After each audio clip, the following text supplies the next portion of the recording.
of honor in the Manchester Historic Association, perhaps one day in our Mill Yard Museum. So thank you so much. If you don't know, the Hallsville School was one of those great old mill school buildings that sits in downtown Manchester. It was a real neighborhood school. And the fact that she persisted until the age of 16 to graduate from grade school gives you an indication of how much an education meant to her, because in that day it was not uncommon for young ladies to leave school and take jobs in the mills. And so more power to your ancestors, Don. Clearly the education ended at a certain point in your family, but we're happy to have it. We joke, we're family, by the way. We don't know, Don and I are distant cousins, so I hope you won't hold that against him when he launches his political career to the next level. Well, thank you so much for having me here. If you don't know, I was invited by Jim Sullivan, and if you look around the room, you'll see that he's not here. And that speaks volumes about what Jim thinks about my speaking ability, that he knew enough not to come. But the question when he asked me was, what would I choose to talk about? And as fate would have it, I'm the author of 7 books about Manchester, New Hampshire, including this one. You may have seen it promoted around town. I've seen my face in this building more than it was here when I actually worked in this building when I was at New Hampshire College. My office was down here in this space in the far end of the room, the southern end, because I wanted to be close to Manchester when I worked there. So it's an honor to be back here in what was my old working space when New Hampshire College acquired this campus in 1983. The president of the college thought it was important that we present the image of a unified campus, even though the South Campus, as New Hampshire College, was called the main campus, and this was called the North Campus, and we had to do away with that. So I spent a lot of time trying to make this a part of that New Hampshire College culture when I was there from 1979 to 84. From there, my life took a bad turn because after that I spent 27 years at the Union Leader writing for the newspaper that you all know so well. It was a joy for me because I did major in journalism. When I left Manchester High School West in 1971, I went to Northeastern University and majored in journalism, after which I went to Boston University and graduate school, got a degree in communications. But newspaper work was what I wanted to do, and I actually had the joy of doing that for 27 years at the Union Leader. You may remember a thing I did every Monday called In the City, which was a chronicle about Manchester, the people, the places that make it special, and the history. I'm very much a history buff, and now work as the executive director of the Manchester Historic Association. So if you didn't know that, that's the purpose for Don presenting me with that gift, so that will become part of our permanent collection. But onto this. You're in New Hampshire when? This is one of the 7. It's 101 things about life in New Hampshire. So start thinking about it right now, because this is going to be audience participation. I wish Jim were here, because I'd call on him first. I got a call from the publisher who asked me, knowing I was a New Hampshire native, if I could write this book. You're in New Hampshire when? It's 101 things about New Hampshire, as I said, and I agreed to do it immediately. Being a native, I felt that this would be an easy task for me, and I'm all about easy money, so I thought, let's do this. So I started making a list of the 101 things I felt were important when I thought about New Hampshire. And it occurred to me in the process that the biggest mistake I could make would be an error of omission. And when I say omission, I mean leaving something out that may have been a big part of your experience growing up in New Hampshire, but perhaps not mine. My family, we were a beach family as opposed to lake people or mountain people. So I thought, I need to make sure I don't commit that mistake. How do you do that? Well, at the time, I was writing a column that ran on the front page of the newspaper twice a week. And on Sunday, the paper sold more than 100,000 copies. And I knew from experience that if I got even the hint of something incorrect, my readers were very gracious about reaching out to me and pointing out what an idiot I was. So I thought maybe they'd help me on the other side. So I wrote a column about writing this book. And essentially, I asked my 100,000 readers, put yourself in my shoes. You have to do this book. What would you write about? What would you include? Essentially, what do you think about when you think about New Hampshire? Well, within 3 days, I had received over 300 phone calls, emails, and handwritten letters, because people still did that back then, took the time to write down. And I was thinking, wow, this is going to be a little more difficult than I thought, because from 101, I've now got over 400 things, so I'm going to have to really distill this down to the best 100 things. And then I got a call from my friend, a woman named Laura Canoy, who has this little radio program on New Hampshire Public Radio called The Exchange. Laura has always been great to me. In fact, I was her guest host. When she celebrated her 10th anniversary on the program, I was the host and she was my guest. So she called me and said, that was a great column. You know what? It'll make a great program. So why don't you come on the exchange with me, and we'll put the same question you put to your readers to my listeners. So I said, okay, let's do this. So I went on New Hampshire Public Radio, and when you host the show, you learn all the tricks that you don't know when you're a guest. You know, Laura sits at a table with a smoked glass top, and if you're the host, you can see a bank of phone lights that you can't see when you're the guest.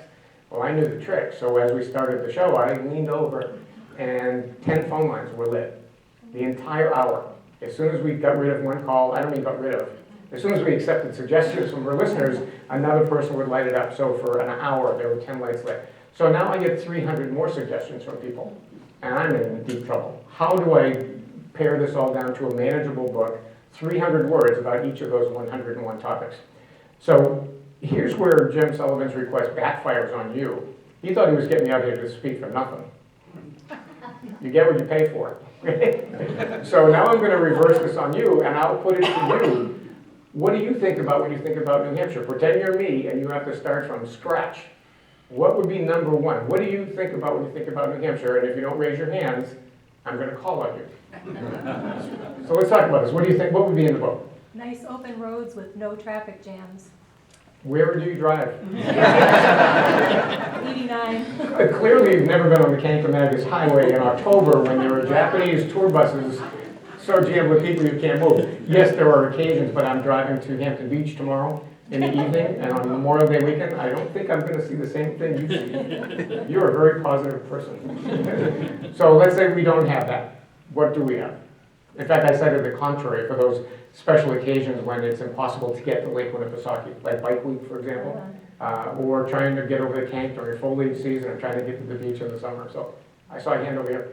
Well, we don't have it anymore, but it was a legacy, it's the old man of the mountain. Yeah, in all of those letters and all of those emails and all of those phone calls and all of the people who stopped me at the mall and grabbed me by lapels, they wanted the old man of the mountain to be included in this book. And it came out in 2005. As you know, the old man fell in 2003. We just observed the 13th anniversary of its collapse. But people felt so strongly about that that was the number one thing they insisted be in this book. And I, like you, share that sentiment because I think it's so much a part of who we were, and we identified it with in such a great way. The day it came down, I had spoken the night before to the Northern New Hampshire Journalists Association. Yes, there is such a thing. And on that next morning, I drove home through the Notch, and it was completely fogged and you couldn't see anything. And it wasn't until I got back to Manchester that I learned that the old man had fallen overnight. So it was kind of an eerie feeling. You know, he's been celebrated in great literature. New Hampshire, Nathaniel Hawthorne's The Great Stone Face is a wonderful work about that symbol that was so important even to the Native Americans who first discovered it. And think about it now. When it came time for New Hampshire to approach the U.S. Mint to do our New Hampshire quarter, remember every state was able to choose an emblem that would go in the back of the quarter representing who they believed was the best thing to represent them. I say thing for a reason. Georgia, for example, chose the peach that would be on the back. Well, New Hampshire people, just like my readers, wanted very much for the old man of the mountain to be on the back of our New Hampshire quarter. There was only one problem. The United States Mint had never printed a coin with a head on both sides. Think about it. It took a special exemption from Congress to allow the Mint to print that quarter with the head on both sides. And the moral of the story is, the next time you're going to play in the Super Bowl, bring your own quarter. And I think you know what to call when they flip. Okay, 100 more, that's all, before you can go home. So what else? Sir? Shortest coastal state in the United States. Yes, we have the shortest coast of any state that borders on the ocean. Think about that. We kick Iowa's butt, okay? But everybody else has more coastline than we do. And I read in an Encyclopedia Britannica, back when they used to still have those, that our coastline was down to 15 some odd miles. And I knew it was more than that. I knew it had been 18 at one point, so I started looking into it. And it turns out that, yes, we have 18.53 miles of coast in New Hampshire, which is still far shorter than anybody else who borders on the ocean. What they've done is they've used satellite mapping techniques. So they get every single nook and cranny and cove and outlet in the coastline, which you got it up to that. Also, don't forget, of the 9 Isles of Shoals, 4 belong to New Hampshire. So when you add those coastlines, we'll go up to a whopping 21 miles of seacoast. And when I go to the beach this weekend, I'll know everybody in my immediate vicinity because There's just not a lot of room for blankets here when you go to the beach in New Hampshire in the summer. So yes, that is in there too. 99 more. New Hampshire primary. The presidential primary, we're all still reeling from that. I don't know about you, but I still am. Every time I watch the news, I reel more and more. But we are the first in the nation. We celebrated the centennial of that occasion this year in 2016. But it wasn't until 1949 when things really changed and New Hampshire suddenly became a major player on the national scene. In 1949, the state legislature passed a law that seemed innocuous, but instead of voting for a delegate who pledged to vote for a candidate in the New Hampshire primary, you would vote for the candidate themselves. And people derided that process, saying it would be nothing but an idle beauty contest. What difference will it make? Well, the first time we practiced that was in 1952, and maybe to prove the point, the guy who won didn't enter the New Hampshire primary. His name was Dwight Eisenhower. He was entered by his good friend, Governor Sherman Adams, who felt that Dwight Eisenhower would make a fine president. Eisenhower was busy at the time, still working with NATO in Germany. So it was Sherman Adams who raised the money and the signatures to put Dwight Eisenhower on the ballot. Senator Robert Taft from Ohio was viewed to be the runaway favorite amongst the Republicans because Dwight Eisenhower himself didn't know if he was a Republican or a Democrat. So Sherman Adams made the decision for him. And clearly he went on to win not just the presidential primary, but also the general election. And from that point forward, the New Hampshire primary assumed an important part of the national stage in the general election after the primary. 1960 is when John F. Kennedy was running against Hubert Humphrey in the Democratic side. Richard Nixon was running against an ambassador, Henry Cabot Lodge. And when it came down to Kennedy-Nixon, that's when the New Hampshire primary suddenly became the preeminent immediate event that it's become ever since. So yes, that's an important part of our political history. I hope 4 years from now, we can be standing here and talking about how important it was in 2020. But you never know. Every time we seem like we get it locked up, somebody makes a challenge, changes the rules, and I'm hoping that the outcome of this primary in New Hampshire doesn't affect our future ability to be first in the nation. And if you're first in the nation, somebody has to be first in New Hampshire. In New Hampshire, the first people to cast their ballots are the residents of Dixville Notch. The Balsams Hotel used to be the hub of their electoral process, and it's fascinating to watch unfold, and I've gone up there to watch the primary, because every voter gets their own voting booth. I don't know about you. I stand in line at Hillside Junior High School, and I wait my turn. But in Dixville Notch, whether it's at the Balsams or at the town hall, which it was moved this year because the hotel is closed, every registered voter gets their own booth, and that's for a very important reason. The town clerk cannot announce the results of the election in Dixville Notch unless every registered voter has cast a ballot. So they all gather at one place, ordinarily the Balsams Hotel. They have a little party, and then at the stroke of midnight, they all go into their own voting booths and cast their ballots, at which point the town clerk can announce the results to an eager nation who's awaiting to find out the results. Just because they're first doesn't mean they're any good at it. In that 1960 election I mentioned, the final tally was Nixon 9, Kennedy 0, and I think you know how that turned out in the end. So, first in the nation, and then who's first in New Hampshire? Way in the back. The slogan on the license plate? What is that? Live free or die. I'm sorry. Yeah, live free or die. That is our state motto. And without question, it's one of the most provocative state mottos in all of America. The state motto of California, for example, is Eureka. I don't know what that says about people from California. It essentially means I found it. Well, I think we would have found California eventually anyway, if we just left it to that without the slogan. But as you probably know, General John Stark is the one who coined that phrase. He did so when he was invited to a reunion of his troops who had prevailed at the Battle of Bennington, which was, I'm giving you some answers by the way, which was pivotal to our gaining freedom from Great Britain. 50 years after the battle, John Stark was invited to a reunion of his troops in Bennington, but at the age of 82, he felt he was a little bit too frail to make that journey by horse and buggy all the way to Bennington. So instead of his presence, he sent them a greeting in the form of a toast, which was, live free or die, death is not the worst of evils. Well, apparently there's an editor around who shortened that to live free or die, which is ironic because that is on all of our license plates, which are made by inmates in the state prison. I'm a big fan of irony, and New Hampshire has got a lot of irony in it. So. And you know, you think it's something that only matters to us. My wife and I were traveling in France a couple of years ago, And there's a couple sitting across from us, where you from, and you know the drill, so you don't say Hooksett, because they'll say, huh? Or if you say Manchester, they say, huh? So you say, well, near Boston. And they press further and say, well, where? And I said, well, Manchester, New Hampshire. They said, oh, live free or die. In a little village of Vaison-la-Romaine in France, they know all about live free or die. So, How's your old man? pardon me? And how's your old man? And how's your old man? Yes. What else? Who are some of the people you think about when you think about New Hampshire? Our beautiful forestries, don't we have the most? We are either the most or the second most forested state in the country. Maine and New Hampshire go back and forth on that. And that was not the case as recently as 50 years ago. There was a huge deforestation of what we now call the Great North Woods. Back in my day, it was just called the North Country, but we have a branding slogan and a marketing slogan, so now it's the Great North Woods. But yes, that's all come back, and we are now amongst the most wooded states in the country. And the North Country obviously is a large part of that. I saw another hand on it. Franklin Pierce. Franklin Pierce. For a state that is so imbued in the political process, the irony, again, is that we've only had one president who hailed from New Hampshire, and that was Franklin Pierce. Interesting man in many ways beyond just serving as president. He was the youngest Speaker of the House in the history of the New Hampshire State Legislature at 27. Went on to become a general in the United States military, fought in the Mexican-American War, and eventually would go on to become the 14th President of the United States.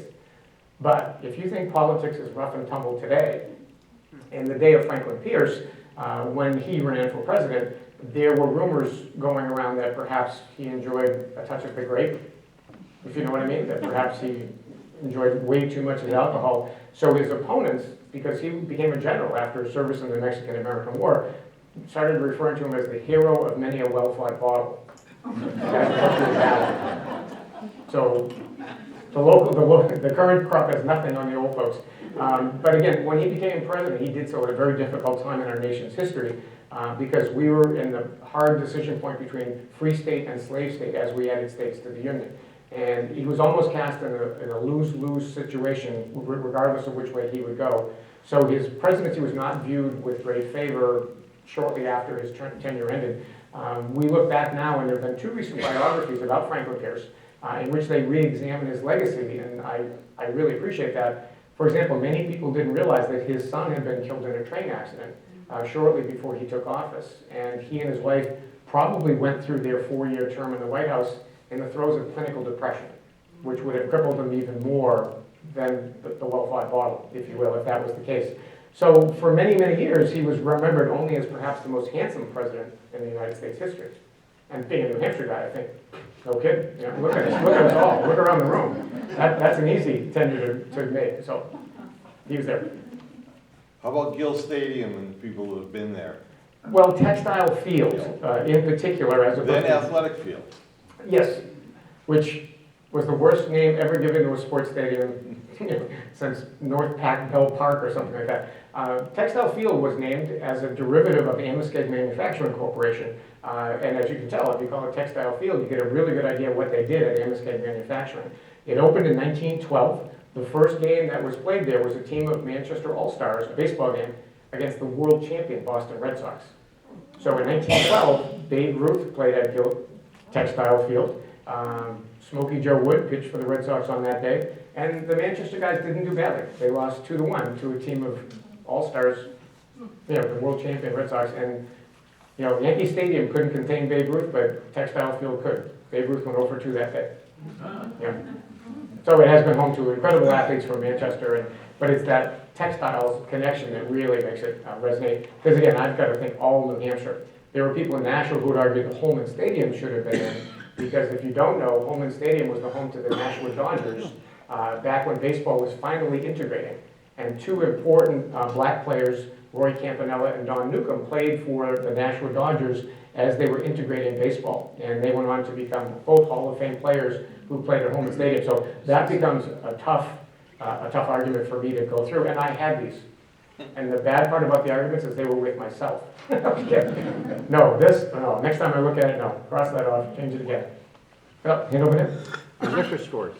Pardon me? Our liquor stores. Yes, our liquor stores. I just left the one in going away tomorrow, going to the beach, don't forget. Which one? No, I was down by Shorty's.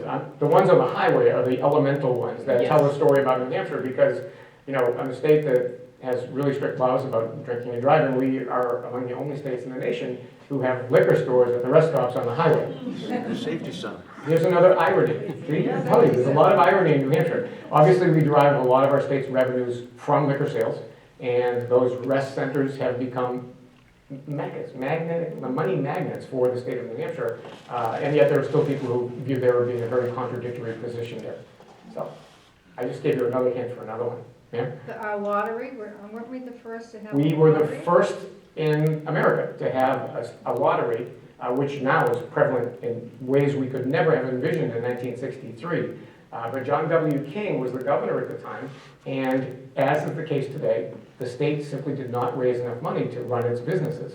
So they defied the church, the mob, and any other government entity you could imagine, including the IRS and the FBI, and instituted the first state lottery in New Hampshire. It was tied to the Irish sweepstakes. Everybody who won to a certain level got a horse in the race, and they all went to Rockingham Park on that day, and they waiting for the outcome from Ireland to see who the money winners would be here in New Hampshire.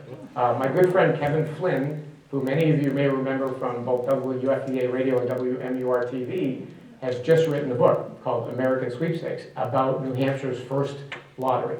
And it's fascinating when you read through it. You may imagine that the newspaper publisher of the Union Leader was very much in favor of a lottery because it didn't involve a sales or income tax. So it was an interesting byplay in New Hampshire at the time. And people said John King would be a one-term governor, and yet he was not. I would have taken the over. That's a gambling thing, many of you won't get. Yeah? Social Security? Weren't we the first to have a number? We were not the first to have a number, but we had the first director. John Winnett was the governor of New Hampshire, and he previously had served as ambassador to the court of St. James in Great Britain. And as you know, if you don't know, there was a gentleman named Joseph P. Kennedy who was serving as the ambassador to Great Britain when Hitler was coming to power. And Roosevelt and other leaders in Washington felt that Kennedy was too much of an appeaser for Hitler, and so they wanted him out. So the former governor of New Hampshire, John Winnett, was tasked to take over the role. After the war, he came back, and Roosevelt was so impressed with his abilities that he became the first president of the Social Security Administration. So that's our New Hampshire bond to it, and people think I have the number 003. It's not true. I have 007, so just, no, I'm joking. I'm not that old yet. How about the Mount Washington Railroad? Yes, the Call Railroad is in the book, absolutely. If you don't know, if you've never been on the Mount Washington Call Railroad, it is a New Hampshire ritual you need to take on. I was doing New Hampshire Crossroads. I was the host of the program on New Hampshire Public Television, and my producer called one day and said, "Oh, I got a great hook. We're going to go on the Call Railroad, and we're going to do a story as we go up the mountain and as we come back." And I thought, I haven't had a chance to really do that yet, so this will be great. What he didn't tell me is that I was going to be in the engine compartment shoveling coal into the fireplace the whole way up and down the story. He thought that would be just hilarious. You'll be providing the power for the engine, and if you don't know, if you've never gone, the engine actually sits at the back of the train and doesn't pull it up the mountain, it pushes it up the mountain. There's a 37-degree grade at one point on that, and it's the longest running railroad in the world that runs entirely on a trestle. Think about it. Next time you go there and you're at Fabian's and you're looking around, even from the beginning, it's on a trestle from the get-go. And when Mr. Fabian decided he wanted to do this, like many enterprising people, he went to the state legislature to get funding. And they laughed at him. They weren't going to give him the money because they don't give anybody money. But they also said to him, "Why don't you just build a railroad to the moon?" And that was the challenge he took on. And so the Cog Railroad is something very unique to New Hampshire, as is Mount Washington. That's another one, right? Okay. Paulie's Pancake Parlor. Paulie's Pancake Parlor. I got so many suggestions around food places. The Red Arrow Diner. And the problem is that so many of these places are, there in other states as well. So I had to find, the Littleton Pancake Parlor, the diner in Littleton. I'm trying to think. I actually flipped pancakes there. What's the other one? Pollyanna is in Littleton. The statue of a girl in the book. What else?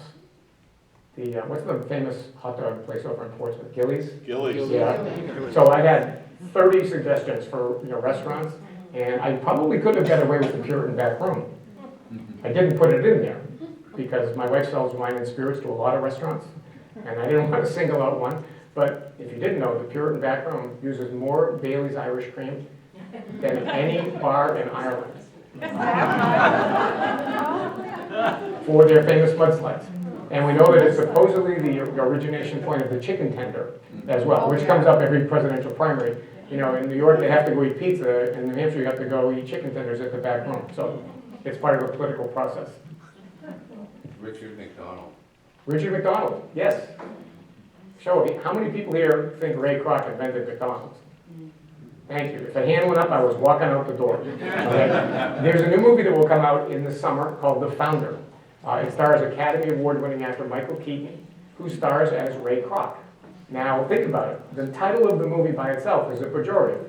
He was not the founder of McDonald's. McDonald's was founded by Richard and Morris McDonald, two brothers from Manchester, West High School graduates. I'm in the Manchester West High School Hall of Fame with Dick McDonald and a couple of others on there later. And that's a funny thing because it's like, okay, which one doesn't belong and why? How do we do this Hall of Fame thing?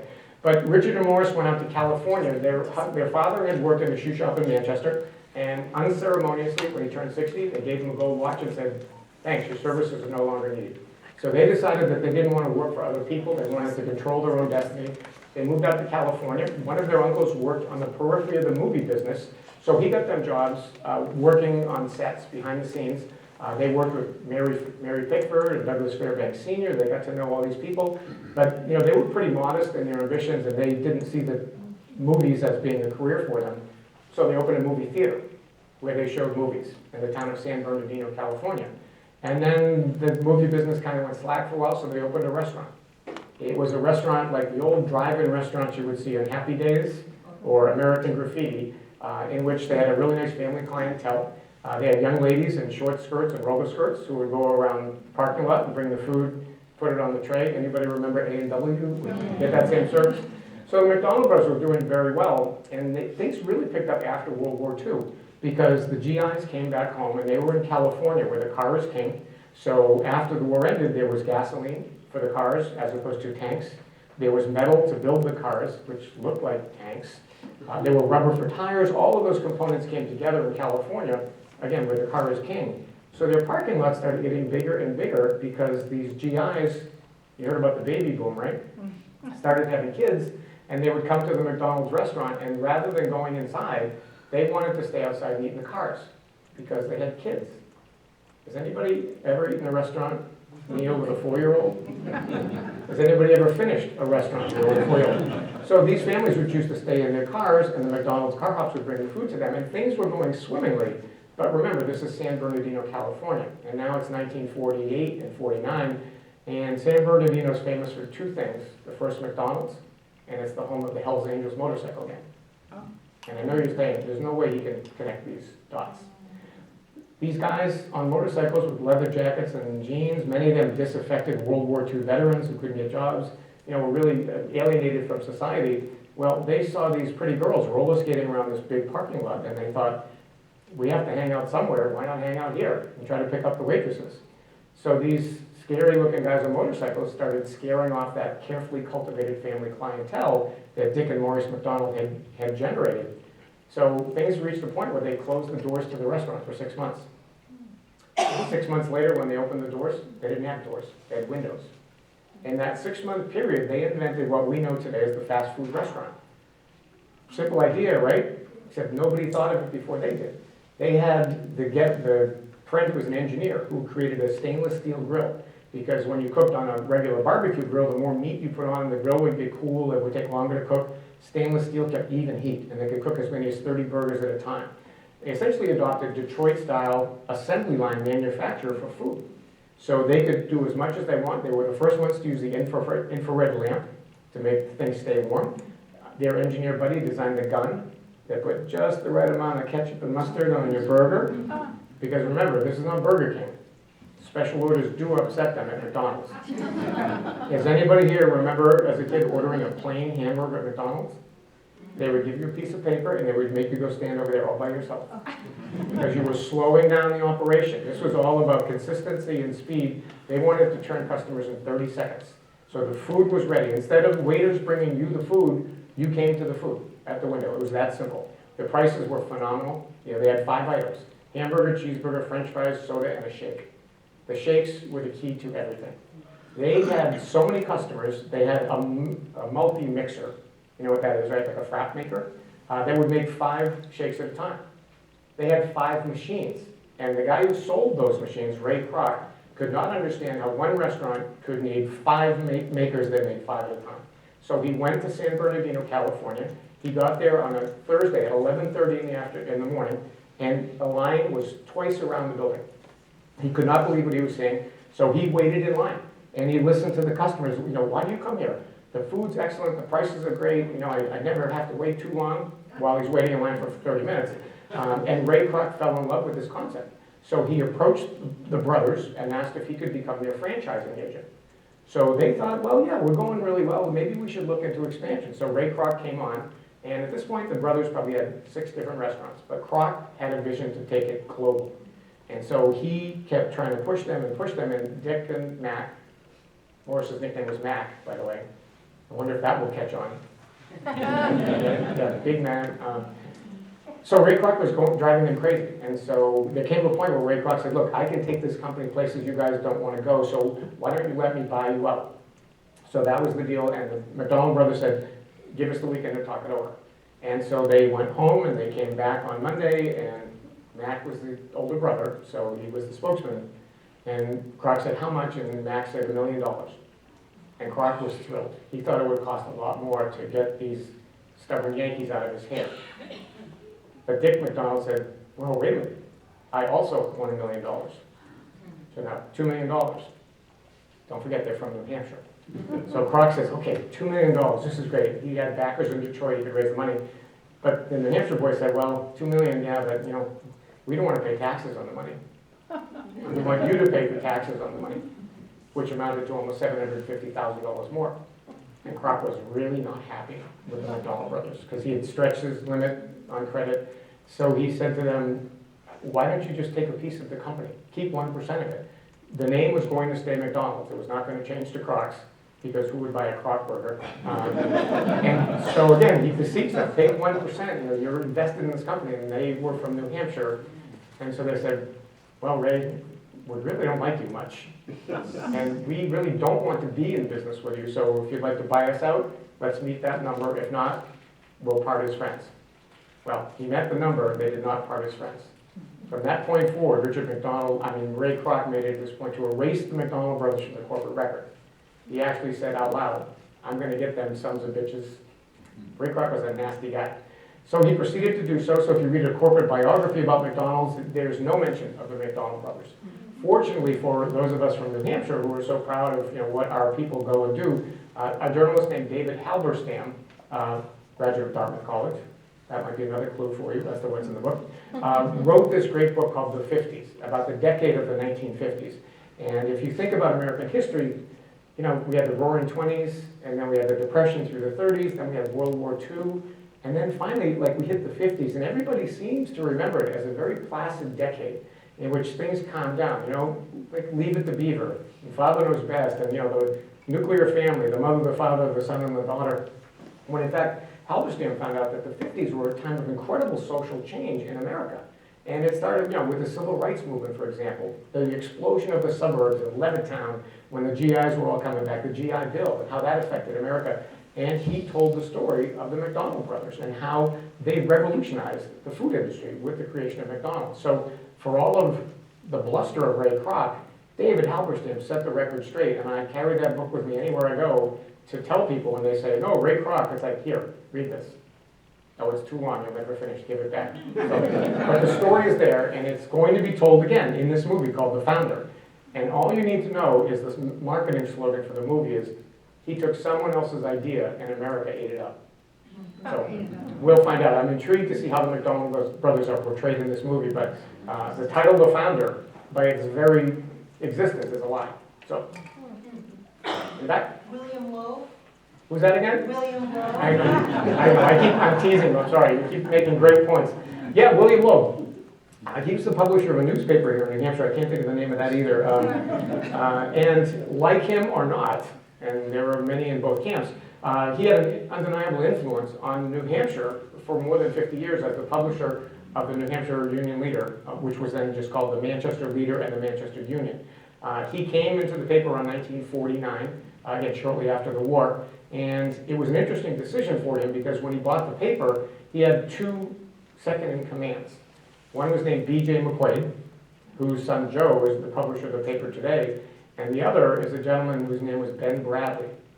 Now, those of you who remember Watergate and the Washington Post know that Ben Bradley became the executive editor of the Washington Post, working with Woodward and Bernstein, and won several Pulitzer Prizes for their work uncovering the Watergate scandal. Well, in 1949, Loeb had to make a choice between Bradley and McQuaid, and he chose McQuaid. And Ben Bradley went on to become the most celebrated newspaper person in America, for the last 50 years. So Bill Loeb, his influence on tax policy in New Hampshire, nobody here has enacted the tax yet. We have no broad-based sales or income tax, largely because of the influence of William Loeb and Governor Meldrum Thompson, who worked together to coin that phrase. And now we have the pledge that every candidate for governor of New Hampshire thus far, everyone who's won the office has taken the pledge to veto any broad-based sales or income tax, and that's part of the legacy of William Loeb. There was another part we celebrated at the Millyard Museum with our first in the nation primary exhibit, which was Manchester, the primary of the presidency. And it was funny in talking to people about the exhibit because here's John F. Kennedy over here. Well, when he came to Victory Park in Manchester, he did so right outside the Union Leader so he could excoriate William Loeb as the publisher of the worst newspaper in America. And then there's a picture of Senator Edmund Muskie in front of the Union Leader building in 1972. Is he crying or is he not crying? Well, according to Loeb, he cried. And 10 days later, Muskie was out of the presidential primary race. So an undeniable influence, whether you think for good or ill, he had to be in the book. So thank you for bringing that up. And I'm not on the payroll anymore, so I'm not pandering. How about Grace? Grace. You don't need to say the last name. Grace Metalis. Yeah. Her given name was Grace Joan d'Arc de Repentigny, a French-Canadian girl from East Manchester who went to the Ash Street School and Central High School. You probably know that she married, a French-Canadian girl married a Greek man. That never happens in Manchester, right? Back in 1948,